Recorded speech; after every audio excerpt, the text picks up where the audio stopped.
Good afternoon, everyone. Good afternoon and welcome. I'm Harold Holzer. I'm the director of Roosevelt House.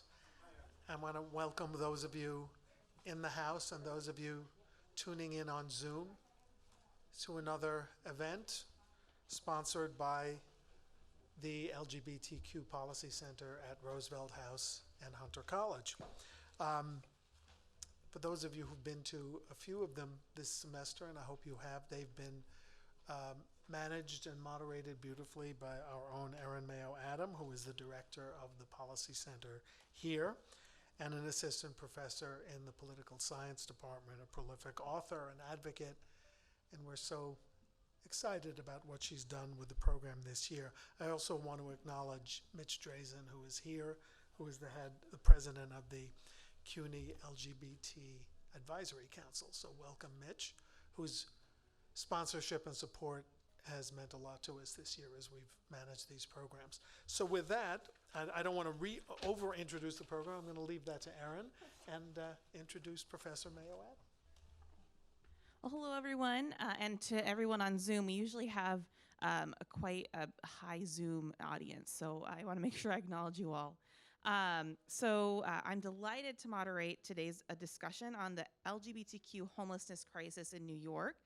Tonight's event is going to bring together leading policymakers and advocates to discuss the root causes of the LGBTQ homelessness crisis in New York, as well as proposed policy solutions, of course. According to UCLA's Williams Institute, LGBTQ adults are far more likely to experience homelessness than the general population. In particular, homelessness rates are highest amongst transgender, Black, and Latinx LGBTQ people.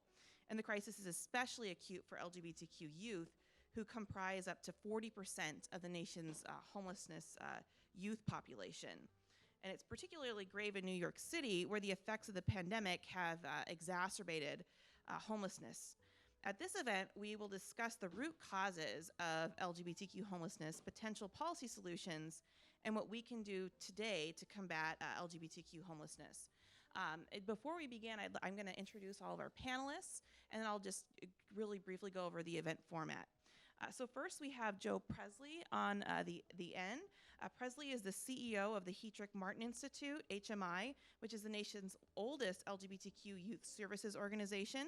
It provides a comprehensive package of direct services and referrals to LGBTQ youth between the ages of 13 and 24, including housing support for homeless youth. Previously, Presley served as a community organizer and then executive director for the New York AIDS Coalition. He has also served as the Senior Director of Policy and Government Relations for the Harlem United Community AIDS Center, and was the Director of Special Projects for New York City Councilmember Melissa Viverito's office before she became the council speaker in 2014 when he was promoted to the Deputy Chief of Staff. Presley has also served as a deputy commissioner at the New York City Department of Homeless Services. As a native of Brooklyn, Presley holds a master's degree in urban policy analysis and management from the New School for Public Engagement. And he also earned a bachelor's degree in urban social sciences from Hunter College. So we're really delighted to have a Hunter College alum with us, graduating class of 2008. Presley is joined by two staff members from HMI who work directly with homeless youth. Mei-Ling Ben, who's right next to Presley, is a housing case manager at HMI who works closely with shelters and home program providers. Mei-Ling has 7 years of experience working with LGBTQ youth as a case manager and with varying focuses, including working in emergency drop-in centers and scattered site housing programs. We also have Tara Chi with us, who's right next to me. Tara Chi is HMI's general case manager. Tara has 5+ years in the fields of housing and healthcare and previously worked as a community organizer to make schools safe for LGBTQ youth, as well as a union organizer. So we're really excited to have both of them with us today. And then finally, but certainly not least, we're delighted to welcome Acting Commissioner Daniel Tietz with us. Commissioner Daniel Tietz. Oh, yeah, congratulations. So Tietz was appointed commissioner for the New York State Office of Temporary and Disability Assistance in December of 2021 by Governor Kathy Hochul. He leads a state agency charged with the oversight of support programs and economic assistance for low-income New Yorkers. Previously, Commissioner Tietz served as interim CEO of the Bronx Parent Housing Network, a provider of emergency shelter and social services to over 2,000 individuals in more than a dozen facilities. Commissioner Tietz has also served as the CEO of Bailey House, a community-based organization with a nearly 40-year history of providing housing and essential supportive services to individuals and families with HIV/AIDS and other chronic conditions. And prior to that, Commissioner Tietz served as the Chief Special Services Officer for New York City's Department of Social Services Human Resources Administration from June 2014 through October 2017. Where he oversaw programs that focused on the most vulnerable New Yorkers, including day-to-day shelter and intake operations for approximately 60,000 New Yorkers experiencing homelessness. So we're really thrilled to have such an expert policy panel with us today. For tonight's event, I've prepared a series of questions to help spur what we know will be an exciting discussion. We also will have a Q&A at the end of the event in the last 15 minutes. For those of you online, there should be a Q&A box on the Zoom screen. You're welcome to post questions in that box throughout the event. And we have a staff member who will moderate and select questions from the Q&A in addition to questions that come from the audience. But before we get to the Q&A, I'm going to begin with just some general questions about your work on LGBTQ homelessness and the roots of the crisis. And then I'll ask more targeted questions about local policies, some that address general statistics, et cetera. So that's enough of me talking. Let's go ahead and turn it to the panel. So I'd like to just begin by having each of you just really briefly describe your work on LGBTQ homelessness. I know I've given brief bios, but it's mostly titles, so I think people would like to hear what directly you've done. So, can folks hear me? Is this on? Speak into the mic. How's that? All right, very, very good. Where do I start? My name is Joe Presley. My personal pronouns are he, him, and his, and thank you for the bio, so I'm not going to go into any more detail about that. I will say that it is really good to be here. It feels like coming home. I have been in this room so many times when I was a Hunter College student, so it just feels really good to be here. I will say that I started as the CEO of HMI on December 3rd, 2020, and I started in the middle of a pandemic, right? And what we have seen is, and we'll talk about this later, is just a change in the demand on our services at HMI. But what I will first start, which I think is germane and important to this conversation, is to note that at HMI, we received what we call our Outreach to Homeless Youth Grant. We were actually funded from 2010 through 2018, and that enabled us to do a series of outreach, casting our net wide on the streets of New York City to be able to target young people who were homeless. That was from 2010 to 2018.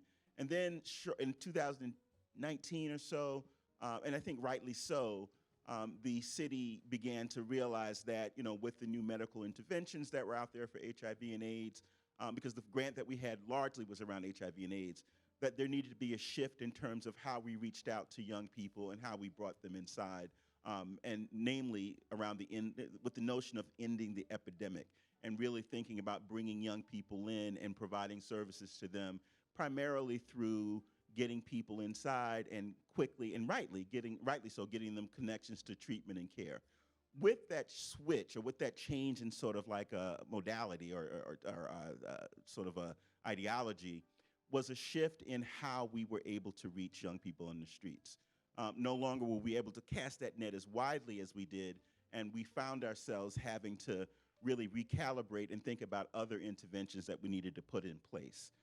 So I think that in terms of our work, and I'll talk about this a little bit later, but the pandemic has really sent a significant change in the demand of our services. Our young people, and this actually predated me starting at HMI, Again, I mentioned I started December of 2020. The pandemic, as you all know, in March 2020, the world changed. And for us at HMI, we, from what I know from staff, from Mei Ling and from Tara, we did not miss a beat in terms of what we needed to do. And the reason why I bring that up in the context of the pandemic is that with our young people, sheltering in place for so many of our young people was not an easy task to do. It wasn't easy. Many of our young people, while some of them definitely have great relationships with their biological families, all too many of them found sheltering in place to be difficult because of the ongoing violence, the ongoing discrimination, and abuse that many of our young people experience in their families. And so our staff, without missing a beat, we were able to put into our young people's hands tablets, thanks to monies from the Robin Hood Foundation and other generous donors of the state and the city as well. We were able to put into the hands of our young people tools to keep them connected, not only to the chosen family that we see ourselves as part of our young people's lives, but also to connect young people to other young people to make certain that their social networks were continuing. But homelessness is a tremendous issue for us, and we'll talk about that in a little bit later, but has only been exacerbated by the pandemic. Sure. Thanks. Yeah, Joe pretty much summed it all. We really just got working together, well, I've been, doing case management for about 7 years now, working predominantly with youth and young adults. At different capacities, I worked as a case manager at a scatter site, Bailey House, and I worked at Housing Works and Street Works. So I've pretty much been all over, the youth programs that homeless youth, go to in crisis and times of need. HMI is definitely feels like home to me, and also Hunter feels like home to me. I'm a Hunter grad. Yay, ow! And I'm currently actually at Hunter getting my master's, which is pretty cool. And yeah, I'm really glad to be here. This is a really important topic, and I'm glad we can discuss it and dive into it a little bit further. Okay. So I'm the general case manager at HMI. I am also a Hunter grad. I graduated last year as a clinical social worker. Yeah, we just like hiring Hunter grads apparently, but no, we've got a really great social work school here at Hunter. So I just, yeah, New York, CUNY, yeah. So again, clinical social work road training. I worked prior to this at Aperture Community Health Center and healthcare. Prior to that was Project Renewal, which is a big nonprofit that does supportive housing and shelters and within the city. One of the, I think the only LGBTQ emergency shelter, I believe, is Marsha's Place, and there is transitional housing that Ali Forney Center does as well. Yeah, a little bit more about me. Community organizing. I'm originally from Vancouver. Like a lot of the stuff that we're witnessing in the zeitgeist right now, Vancouver had that very similar struggle. People have a very, a stronger impression of Canada being very liberal and progressive. We legalized same-sex marriage in 2003, and we haven't had any instances where we're backsliding, and I'm sure you're aware of news from the Supreme Court, but right now, I just want to stay on topic. So back in 2010, I believe, there was conversations about trans-affirming bathrooms and inclusive spaces. And we saw that same reaction from the community pushing back against having mixed genders in the same spaces, or a lot of fear being spread by conservatives and conservative circles. And that's kind of what brought me into the work that I do now. I'm a trans femme of color, and just doing this work is very dear to me. I could have been one of the many youth that I support now. I didn't come from a very supportive family. They came around in the end, but we're all here for a reason, and I appreciate y'all for being here.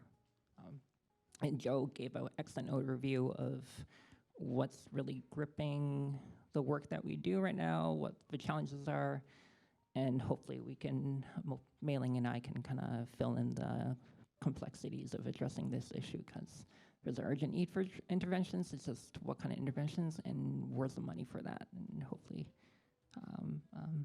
Daniel here can really help answer that. Thank you. You were hoping I'd write a check? Is that what you were thinking? So I'm Dan Tietz. I'm the commissioner of the New York State Office of Temporary and Disability Assistance.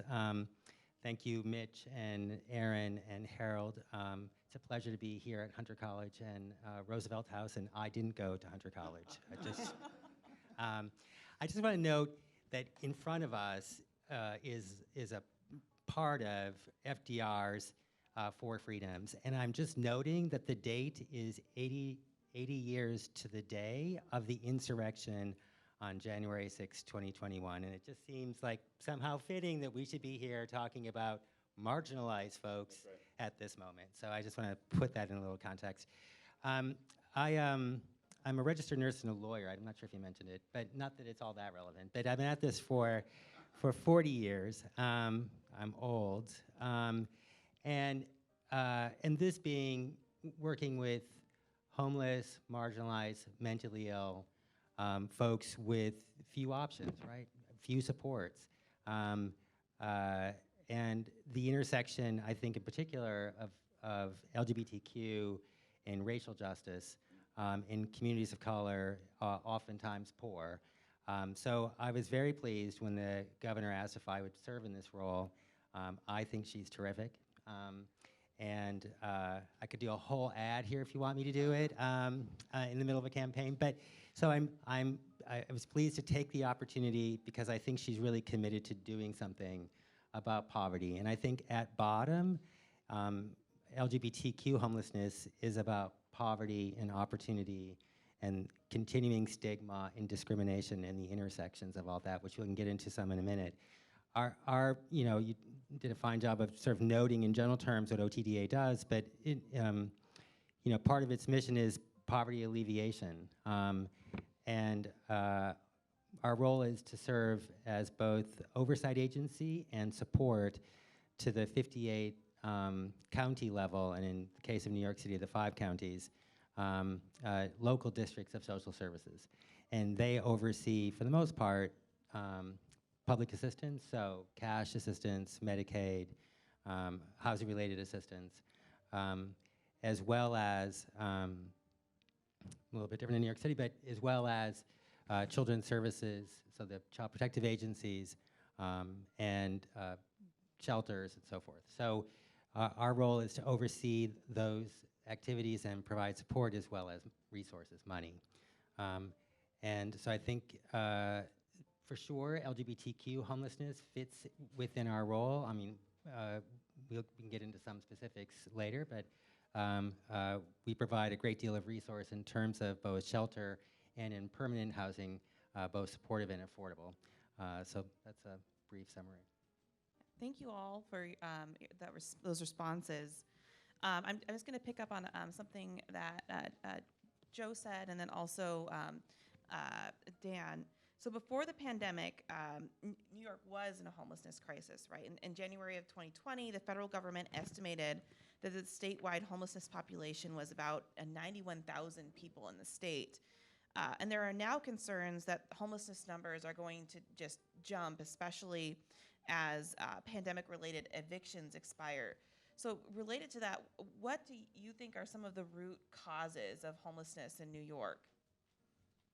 I guess I'll start, and I guess I would just say, of course there's going to be a surge. I mean, I don't know how else to put it, that there is a surge, right?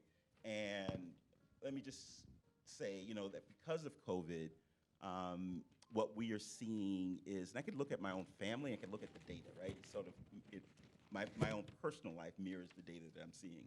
I have had 4 first cousins who have died from COVID. 4 first cousins. 2 on my mother's side, 2 on my father's side. Have a number of family members who have been impacted by COVID. I live a block away from Brooklyn Hospital. I remember in March and April and parts of May in 2020, just hearing the never-ending sound of those ambulances. I will never forget that for the rest of my life, right? I wind up at HMI later that year. And the biggest demand that we have from our young people, actually up until the middle of the pandemic, was about cash assistance, and was also cash assistance and access to jobs. When the young people come to our service, for our services, they say, hey, Joe, hey, Mei Ling, hey, Tara, can you find me a job? We serve, we didn't say this I think you said it, we serve young people from the ages of 13 to 24. And the overwhelmingly majority of those young people are older young people. And they want jobs. They want money in their pockets. What we are seeing from COVID is that, talked about the isolation earlier, right? So what has happened recently, our recent data shows that what has eclipsed the demand for cash in their pockets and for meaningful jobs and career paths is mental health, the demand for our mental health services. And we'll talk about that a little bit later. But that is what we are seeing. That's the changes that we're seeing because of the pandemic. So what are the root causes? I'm going to read some data here because I think it's really important to share. Above and beyond the Williams Institute data, about 40% of our young people, of the homeless population being young people and being, youth, being a homeless youth and LGBTQ. In a city of 8.3 million people, nearly 1 in every 106 New Yorkers are homeless. If my math is correct, that is 78,301 New Yorkers are living in our shelters or living in our streets or subways. That's nearly 80,000 people, bigger than some towns in New York, right? 13% of the country's homeless population live right here in our fair city. Nearly every night, and I know this when I worked at DHS, but nearly 2,400 people sleep in our subways, our streets, or our public places. People are I remember when I worked for Melissa at the city council, I remember going to a meeting with then Mayor de Blasio, and de Blasio's staff giving a presentation to folks in the city council and also in the mayor's administration, that there's a myth about homelessness, which I think needs to be also debunked once and for all. When I talk to people, and this was actually shared by the mayor's administration back then, but when I talk to my own circle of friends prior to working at DHS, people think that being homeless, and for many people it is about people you see on the street, but many people are either one paycheck away from being homeless or one crisis away from being homeless. And the biggest myth out there is that so many people who are homeless are working, right? So when you take our young people, and Dan talked about this earlier, you take our young people and you look at who they are, at least from HMI's lens, over 90% of our young people that we serve come from Black and Indigenous people of color. They're Black and brown folks, right? Over 90%. The vast majority of those folks live below the poverty line. And again, what they have said is, yes, we need mental health care support. We also need jobs. We also need money in our pockets. So I think that, root causes, we know what those root causes are. It's about affordable housing. It's about not enough money in their pockets. And when you look at COVID, what it's doing is, we see the inflation rates going up and up and up. And it's about our young people are making choices. And it's not just our young people, but obviously from our lens, our young people are making choices about, do I pay for food or do I pay for, help my family stay housed? And these are difficult choices, and we have to, I know we'll talk about policies and processes that we need to put in place. But HMI, we're members of the Coalition for Homeless Youth. And we also stand by them when we're looking at doing changes with vouchering and making certain that the young people who we serve have ample vouchers to get into these apartments that are available, and then also demanding that there are real affordable housing solutions in this city. You know, but I think, you know, what we're seeing at HMI is, you know, that the epidemic, the pandemic, has only exacerbated, you know, the demand for our young people, and to make certain that they are properly domiciled. Many of our young people are couch surfing. You know, the demand has just been off the charts about, you know, making certain that they have sound housing solutions as well. And it's only gotten worse. Yeah, I think I would add, for sure, the high cost of housing. And I think it's worth noting that for every one, you know, affordable unit, you know, affordable as in deeply affordable. So affordable for someone at 30% of area median income. There are 35 households, you know, 35 individuals who need that household. So it's, I mean, there's a real gap here that isn't confined to New York by any stretch, but is certainly an issue in New York. And rising rents in the last handful of months, you know, after a dip initially during the pandemic, now rents are rising much more quickly in New York City, and that's part of that squeeze of, you know, the demand versus the availability. And I think as Joey was noting, what folks want first and foremost is a job. And so if you look at ongoing stigma and discrimination, particularly racial discrimination and discrimination against folks who identify as trans, we need a lot more enforcement. I mean, I'm pleased that we've got an attorney general who's focused on this. We've got a governor who's focused on this, but there needs to be a lot more enforcement around housing discrimination and employment discrimination. And then I think, you know, you look at victimization. I think that's particularly true for young people and young LGBTQ people in particular, who, given the absence of other employment opportunities, are left to do sex work and to trade sex for housing.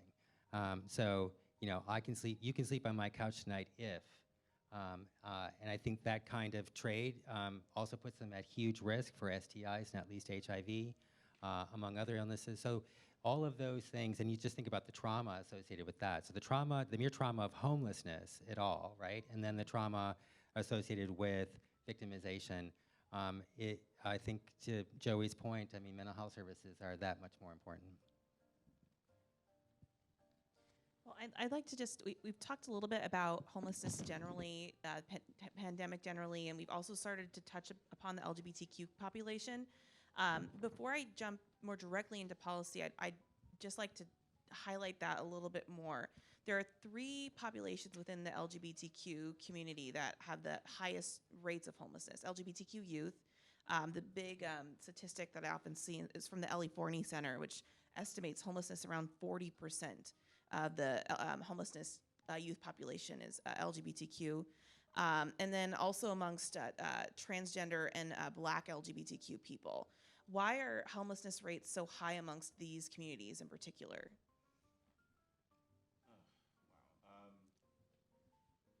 I think that, I guess I would start with our young people. You know, most of our young people are just, I mean, in 2022, let's just be real. In 2022, stigma is alive and well. And I think, you know, contrary to popular belief, or what you might think, you know, what some people think is that, oh, well, you know, when you got marriage, you know, that it's over and done. I mean, one of the things I wanted to do when I started this, when I opened up my talk today is what has been looming heavy in my mind is the horrific leak, that you want to call it, you know, from the Supreme Court, right? And, you know, I think that there is a concerted effort in this country. Now, some folks might say, well, Joe, why would you be concerned about the pushback on abortion, on overturning Roe versus Wade? And the reason why is because I actually had a conversation with a friend of mine this morning, a fellow CEO from another organization here in the city. And what he said is that, Joe, look, I actually read the 90-page opinion, you know, and it is horrific, just absolutely horrific. And the same people who are opposing critical race theory, the same people who are talking about who stormed the Capitol on January 6th, the same people who are, continue to say that we need to roll back marriage. These are the same people, and so my concern is that in 2022, we are seeing just it's like half the country has waged war on the backs of our young people, and especially our trans kids. It's horrific. It is just driving me to distraction. Now, one of the things I'm also doing, so I've been at HMI now for a year and a half, and one of the things that the pandemic has done for me, I guess, is give me a chance to look under the hood of the car that is HMI, right? Just getting a sense of what are our operations, what's the history. I came across a tape of a Phil Donahue show from the early 80s, right?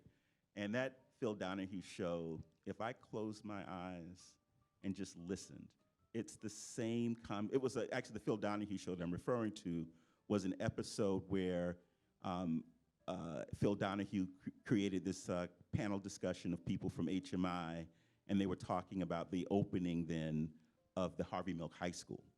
And there were people in the audience who were saying, protect our kids.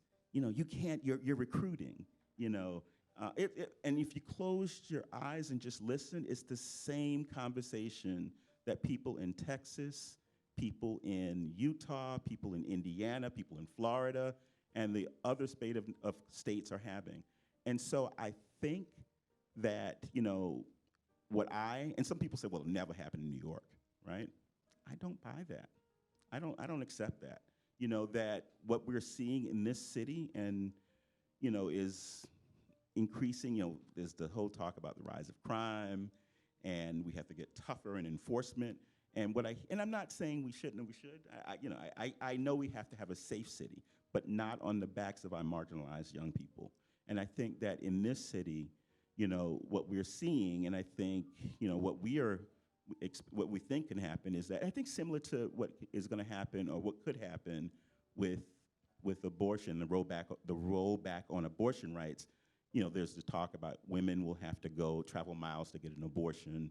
There's also the concern that young people who want to stay in their communities will be forced out of those communities and come to places like New York. Now, of course, we'll welcome them at HMI, but they should have the right to stay where they grew up and build their futures and their lives there. So it is horrific.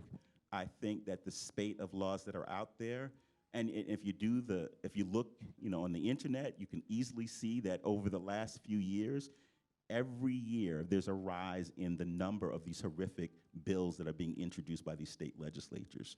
And this year it has just been surreal. And it's all about politics, and it's being waged on the backs of our LGBTQ youth.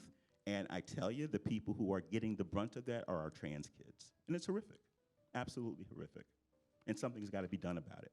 We have to send a strong message to legislators here in New York and across the country that not on the backs of our young kids, this is unacceptable. And we also have to do the job of connecting the dots. And Dan talked about intersectionality. That's what this is about. The same people that are fighting not getting resources to people who are under domiciled, who refuse to build affordable housing solutions, the same people that are pushing back on Roe versus Wade are the same people who are fighting the rights of our young people, and it's got to stop. Yes, I quite agree. I think it's really all of a piece here, retrenchment. And it's remarkable how much we could still be having the same conversation that we've had again and again. I mean, for 50 years with this conversation on abortion, so LGBTQ rights, women's rights, right to marriage, are all coming from the same line of cases. So if we're thinking about the Supreme Court, all from the same line of cases. And we can see the impact across the country. If this is left to states to settle on, I'm confident, frankly, that, sound like an ad again, but I'm gonna do it anyway, that with Governor Hochul and the legislature we have, The governor's made clear in the last few days that abortion rights are safe here in New York, and we've got rules, for example, against and laws against discrimination on the basis of sexual identity and orientation. On and on. We're gonna be that place, and I think lots and lots of folks across the country know that we're one of those places. And so, in the couple of dozen states that are led by Republicans, that have taken all of these terrible actions on whether it's voting rights, on abortion, on trans kids, they leave those places and come here because it feels safe. We have our challenges. Lord knows we have our challenges with homelessness, and that's particularly true for LGBT kids, who, the L and G tend to become, as youth, become homeless around 14 and a half years of age. For trans kids, it's a year younger than that. Shockingly, that's the average, 14 and a half. The average for trans kids is 13 and a half of homeless, and it's often because they don't feel welcome in the communities and families they came from and believe that there's some safety here. And so, for sure, we're all committed to doing our best to make it that safe home for them.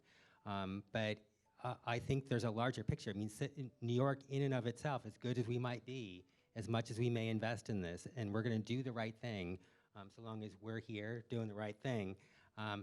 But we're not an island.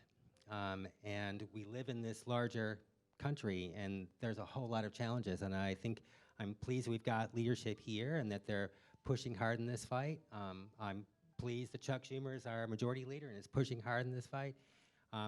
But we're not alone in this, and it won't be solved by New Yorkers alone, I'm afraid. Thank you. Oh, yeah, do you want to go ahead? Oh, yes. Yeah, I just wanted to add, I guess, before we get more into policy, I wanted to highlight what makes this population so unique, right? Specifically, LGBTQ, specifically young adults. It's really important that any services that are provided for young adults are youth-centered. They need to understand, how the youth moves about the world, what's important to them, why. And the reasons why you hear, Joe say, what young adults want, right? They want some money in their pocket. If you really take a pause and listen to that, that really is just, they want independence, right? They don't want to count on other people. They want to have their own coins in their pocket. They want to go about and do what they want to do. And we can't say, okay, we're going to give you money, but you must only use it for this, right? Because then that's some BS, right? Because then don't give them nothing if you're going to put so many conditions on it. They should be allowed to do what they feel is, what it looks like for them. So yeah, just wanted to highlight what makes, young adults sort of like the special population. They're really hard to spot, right? Homeless youth too, I just want to bring that to the attention. Just because think about it, if you're like 18, 19, 20, you're trying to look cute, right? You want to look all presentable, so you just want to make sure that other people don't know you're homeless, right? Like, why would you want to look like a homeless person? So this idea that you think, oh, they look a certain way, it's like that doesn't work with that population, right? So you have to really be really smart and very astute in being able to point them out. Sometimes I'll sit in the train and I'll be like, oh, that kid is homeless, right? Like there's some tall tale signs, like a really heavy book bag, or sleepiness too. That's a really good sign. You see them like really literally sleeping on the train. And a lot of youth also choose not to go through, I guess, conventional ways of getting support, so they won't access homeless youth shelters or drop-in centers. They'll be staying with like a friend. A lot of them prefer to be homeless because, youth shelters have certain guidelines or practices in place that isn't safe for them. And another thing that occurs is that, due to the trauma and all of the experiences that come with that, there's like almost like a stunted growth and development, right? Like, no shade on that. It's just real, right? It's trauma. You're focusing on survival. There's different things that you are putting all your energy to versus just like growing up and, you know, doing adulting stuff. So that does get in the way. So I think one of the things that I hope that we can overall, you know, change, aside from, yes, give us housing and give us like good housing. Don't give us that housing that's like breaking down. Give us like, if you're gonna give them housing, give them housing. If you're gonna give them money, give them money. Aside from that, I think it's really important to change the age range. Like I think youth and young adults, all those programs go up to the age of 24, 25, right? But again, going back to the need, like it takes a while to get your stuff together, right? So, you know, all of a sudden you're gone, you can't access any youth programs. I think the only one that's really in place for older adults is Marsha's Place. It goes up to the age of 30 and it's a DHS shelter. But still, we need to like be aware of that. We can't just be like, okay, you're 25, bye. We need to really, if we're working with a young person, we need to see it through, right? Like, okay, let's just make sure you get to where you need to get. It's unfortunate I work with a lot of young kids and young adults. I call them kids, but they're not. And, you know, I'm still trying to get them housing, right? Years later, they're still in it. And that's the part that like it really needs to change. And we have the answers to it. I also want to point that out. When I went to grad school at, I'm currently still there, almost done, y'all, at Hunter, I was like, oh, I wanna, like, let's find the answers, you know, like what is the solution, what's out there so we can do something about it. And as I started reading research and, you know, just reading all sorts of literature, we have the answers out there, y'all. There's a lot of like geniuses that already know what works, right? So that we don't really need to do too much. We just need to implement the things that we know work. So, you know, hopefully these amazing voices that will infiltrate that policy and get it going as needed. Yeah. Thank you. I know you're probably eager to move on to another question, but speaking to just echoing putting the work on trans youth and kind of basically waging a bit of a proxy war off the backs of trans youth. It's not only affecting their rights, their economic conditions, but it's a symbolic battle. And trans people feel this.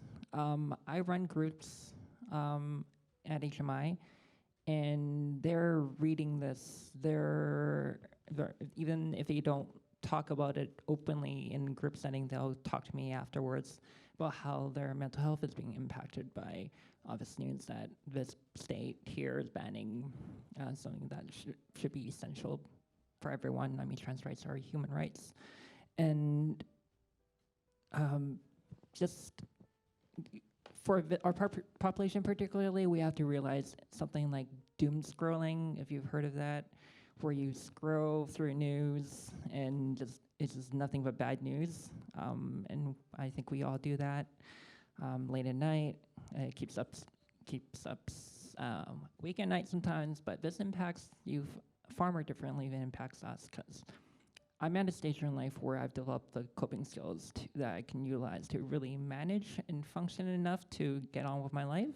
Youth are still coming into themselves. They don't have those fine-tuned skills that we may have. Some do. Some are really forced to reconcile with really challenging solutions at a young age, which is a comment on their resilience, but also times that can interfere with other factors of psychosocial development as well. But for them, it manifests in the suicide rates that we're witnessing right now. If you follow or you have a New York Times feed, you'll be reading articles about like how it's impacting youth, and particularly since the pandemic, and the rates are horrendous. They're we shouldn't have this in the richest country in the world. We should be doing a better job at supporting our youth. And it's really sad because the youth I work with are some of the most brilliant, thoughtful, and engaged people I've ever worked with. I wasn't as smart or self-aware when I was at their age, but they can tell me 5 reasons why this policy doesn't work, and I could probably only name one thing. And it's just remarkable what they're able to, the solutions they're able to come up with. We just have to really support them to make that change a reality. And I worry because I've seen how this plays out, and if their poor mental health trajectory isn't being supported and diverted to these solutions that can really change the conditions for them, we've lost a whole generation. And I've got no words for that. Yeah, thank you all for those answers. I also like how you all started just bringing in policy solutions as you're addressing the question. So what I guess we're sort of running into the Q&A, but before we do that, I wanted to ask a policy question about state policy of Commissioner Teets. So Governor Kathy Hochul recently announced the beginning of construction on a new LGBTQ supportive housing development in Central Harlem, a $22 million investment. Can you describe how projects like this will help address LGBTQ homelessness, and what other policies and regulations might we implement at the state level to address the homelessness crisis? Sure. You're referring to the Homeward Central Harlem project, which is not directly funded by OTDA, but is funded in part through one of our sister agencies, Homes and Community Renewal. It, I think, really demonstrates what federal, state, and local governments, as well as private dollars, can do to help build affordable housing targeted to LGBTQ youth. It pairs 50 affordable apartments with on-site support services, which include counseling, case management, to provide access to financial and healthcare benefits, connections to community resources, group activities, and skill-building programs. I think what's interesting about this project and unusual is it allows entry for folks 18 to 24, but they can remain. So usually in, whether it's permanent supportive housing or it's other affordable housing targeted to youth, there's usually age out, and it's age out generally before age 30, sometimes younger. In this case, they'll be able to remain. Referrals will be made from New York City Department of Homeless Services, the Department of Youth and Community Development, and ACS, the Administration for Children's Services. So the mix of funding in there is pretty common. And I'll say, look, I think it's a bold program for a variety of reasons. These are financially risky projects, which I don't think people quite appreciate, and there's no one funder, so it's there are private dollars in this project as well. But I think with the support of our sister agency and a significant investment from the state, this was able to garner other dollars. I do think that more of these can be done, and I think we're grateful to the not-for-profit that's committed to doing this work. There are lots of others who would be happy to do it, and I think among the programs that we fund in the governor's budget that was just passed, there's a couple of things. So the Homeless Housing Assistance Program at OTDA is $128 million annually and funds affordable housing projects. The governor's $25 billion housing plan will create or preserve 100,000 affordable units, including 10,000 supportive housing units over 5 years.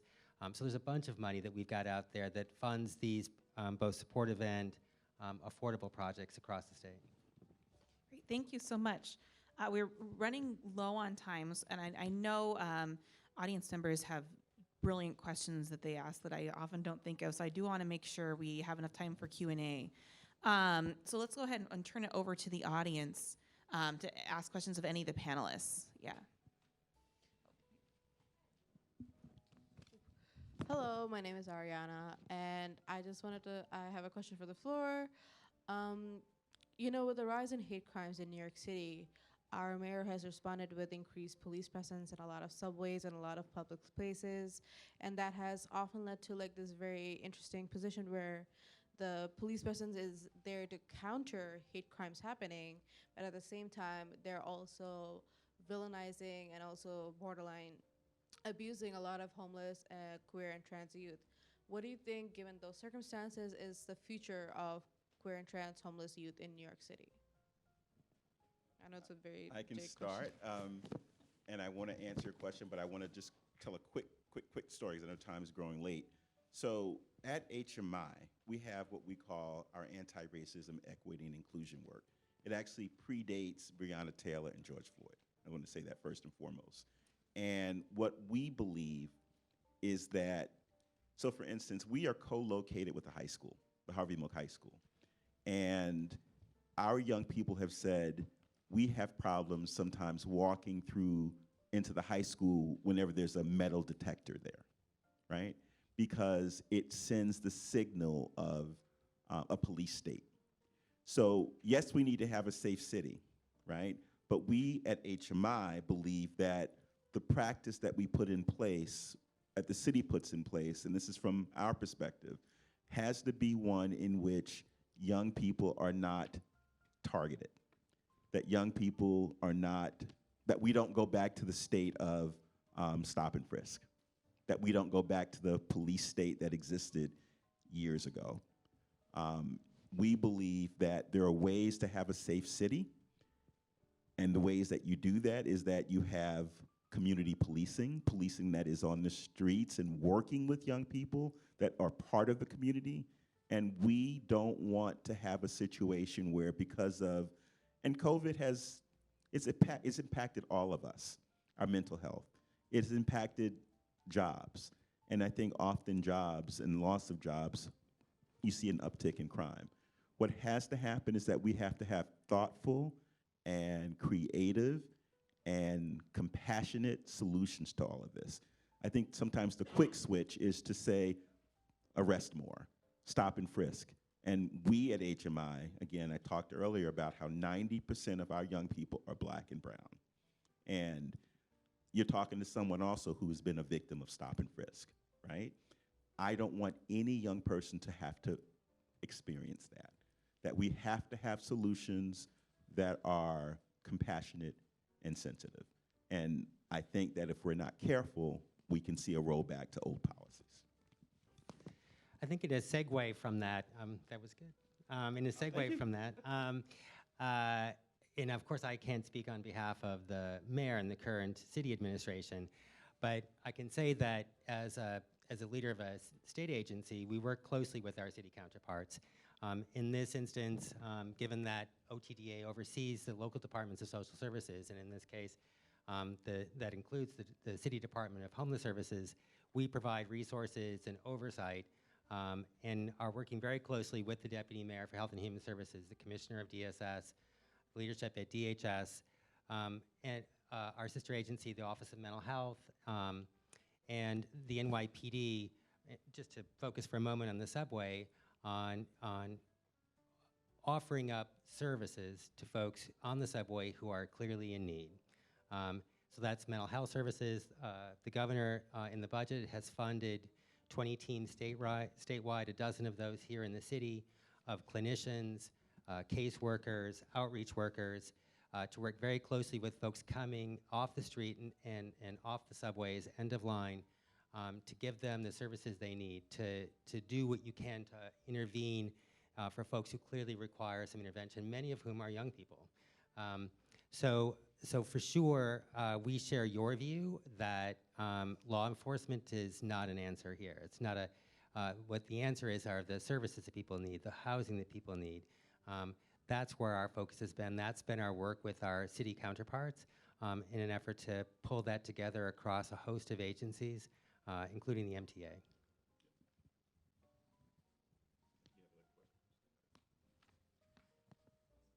Much for your time.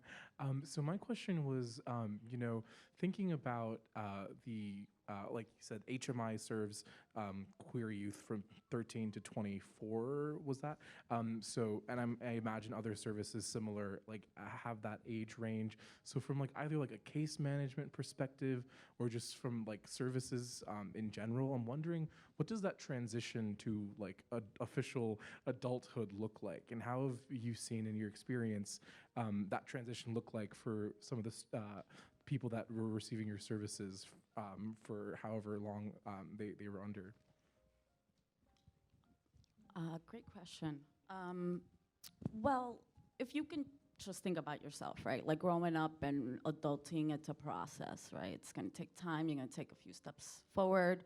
Definitely gonna take extra back. And if there's things in the way that makes everything more complicated, you know, those steps forward and back are gonna have a more dire effect. I think that when I can say, okay, they're gonna be all right, you know, regardless of their situation, is when I see that they're empowered, right? Like they know that they can change stuff around, in either through action or through a way of looking at the situation that helps them through. So a lot of the kids, the young adults I work with, they have all the answers. I really don't need to give them any answers to anything. I really just sit and sort of like reflect back what they're telling me. And they know too how to hustle, you know, how to work through the system, how to get through, you know, barriers, you know, what to say, what not to say, what's gonna work, what's not. So they know way more than I do. I'm constantly learning from them every day. But I think that when I would say, okay, they're gonna be all right, is when they're like empowered and they know that they can take charge and change something for themselves, regardless of what the situation looks like. If I, just from a larger systems perspective, so the City Department of Youth and Community Development oversees shelter for people, for young people up to age 24, 25, and DHS, just in terms of homelessness, DHS will also offer shelter starting at age 18. So for single adult, starting at age 18. So there's clearly some like 7-year overlap as between those two systems. Admittedly, I think most youth in need of shelter up to age 25 in New York City would choose a DYCD site. And they're smaller, tend to have more specialized services, and I think particularly that's true for LGBTQ youth. I think we'll acknowledge that we each were once at DHS. We'll acknowledge that it's more challenging in a larger single adult congregate shelter for a whole lot of folks, not least LGBTQ youth. In terms of benefits assistance, I think it's actually fairly seamless. I'll note that OTDA oversees DSS. Our sister agency, the Office of Children and Family Services, oversees DYCD. Not ideal, would be fair to say. We have a similar problem on the DV, on the domestic violence side, that HRA oversees a chunk of DV shelter, but OCFS oversees emergency DV shelter. Not ideal. But I think that we've gotten better at working together, and I would give it the example of for young folks in need of supportive housing, the ability to access supportive housing now coming from a DYCD site, shelter, into that supportive housing is much better than it used to be. We have a lot of work to do here, but I think there's more work across agencies, both city and state, in a way to rationalize that and assist folks in a consistent way. I actually think I want to make sure we're really running low on time, so I want to make sure we bring in a question or two from online from our staff member in the back. This is a question from Daisy, who's joining us virtually on Zoom. Excuse me. Daisy says, 40% is an alarming rate for LGBTQ youth experiencing homelessness. The discussion has been around providing services to youth who are experiencing homelessness, But can you speak about what can be done to prevent homelessness from happening? What programs are available or that you would like to see that focus on LGBTQ youth who are at risk for becoming homeless? I can start. Some of it we've already talked about. So to prevent homelessness, I mean, I think you have to put money into people's pockets is one thing. You have to have, I'm looking at you as if I'm talking to the person, so I'm sorry about that, but you have to put money into people's pockets, right? You got to create affordable housing solutions. One of the things that we didn't talk expressly about on this panel is, for us, we also believe that a way to prevent homelessness is also to work at those intersections. And one of those key pieces of that intersection is also making, and this actually does prevent homelessness, to get young people to feel better about their choices and to think about how they can cope with, if they have to stay in their families of choice or families of origin, how do you create mental health solutions, right? And so at HMI, what we've been able to do is to create free, no insurance required mental health support for young people, right? Because they have to feel better and to feel empowered to make decisions to help them move forward to become thriving and active and empowered adults, right? But in order to do that, you have to instill in young people the sense that they are worthy, that they can stand on their own 2 feet, or if they can't stand on their own 2 feet, that they have systems in place that they can rely on and not rely on systems that will exacerbate their poverty levels or make them make unwise choices. And we believe that at the center of that is really a practice of mental health. And it's not mental health that's, I'm not knocking organizations that have mental health that's funded through Medicaid, but at HMI, what we believe, it's a liberation-focused approach to doing this, that we believe that if you really want young people to become thriving adults, and some will go to college and some will choose the service industry, they have to feel empowered. And the way to do that is to look at the young person as standing in the intersections of their lives, whether it's around healthcare or mental health or jobs or creating pathways to meaningful jobs. So one of the things that we're learning in HMI, and we have seen the numbers go down, is that the liberation focus, the anti-racist practice of mental health at HMI, I think is a good indicator or is a good way to keep homelessness from occurring.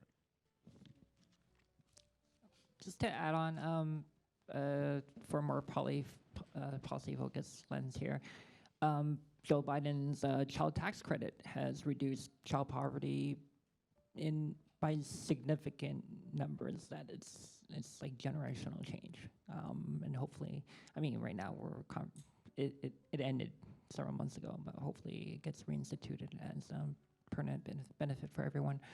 And as an institution in HMI, we do something called the Aging Out programming, and Ali Foreign Center does it as well, but generally we identify youth who are about to hit 25, and we want to make sure that they're gonna have that sense of empowerment, that they have resources available to them, that they have a career they may identify for a skill set that they can really lean into, so they feel like they can make it on their own. And we have groups that we run right before certain cycles of the programming. Like June, we have one coming up. It coincides with Pride. We're giving them a gift basket. We're obviously giving them a bunch of referrals to different resources just to make sure they're going to be landing on their both their 2 feet and just going to be thriving from there on, hopefully. I think Joey referenced poverty, and I think to the degree that hopelessness in this instance is driven by poverty, either poverty beforehand or poverty as a result of. Really, I think from a government perspective, poverty is a policy and budget choice that we can choose to solve. And so I completely agree that it's about getting money in people's pockets. And so one of our goals here at OTDA and for the governor is to reduce barriers to accessing benefits. Looking at what our eligibility requirements are, looking at what people really need and making adjustments in that, the governor signed in December a bill passed by the legislature last June, creating the Child Poverty Reduction Advisory Council. 16 members, most appointed by the governor, some by the legislature, that will come up with an agenda, set of recommendations, both regulatory and legislative, that aim to reduce child poverty by 50% in the next 10 years. We're going to use that council as the vehicle for creating a larger anti-poverty agenda, because look, you can't solve children's poverty unless you solve their parents' and guardians' poverty. And if you're going that far, you might as well solve everybody's, right? So, this is something we're pushing now to get off the ground, hold that first meeting soon of the council. For sure, you know, child and earned income tax credits are part of that conversation. I'm going to note again that New York isn't an island for this purpose, and this will be tough to solve without federal resources, of which we have a good deal. I would say not enough, but for sure, there's much that we can do in New York and are doing in this administration to reduce poverty, and that includes reducing poverty and homelessness among LGBTQ youth. Well, thank you all for a really informative panel. I wish we could keep going, but we've run out of time. I do see we missed a couple of audience questions. We have a reception after the event. All the panelists are welcome to attend, so you're welcome to continue asking your questions during the reception. I also want to call attention to 2 upcoming events that we have. We have a really exciting Pride Month plan with the LGBTQ Policy Center. On June 9th, we're going to have an event with Hugh Ryan, who's a local author who wrote When Brooklyn Was Queer.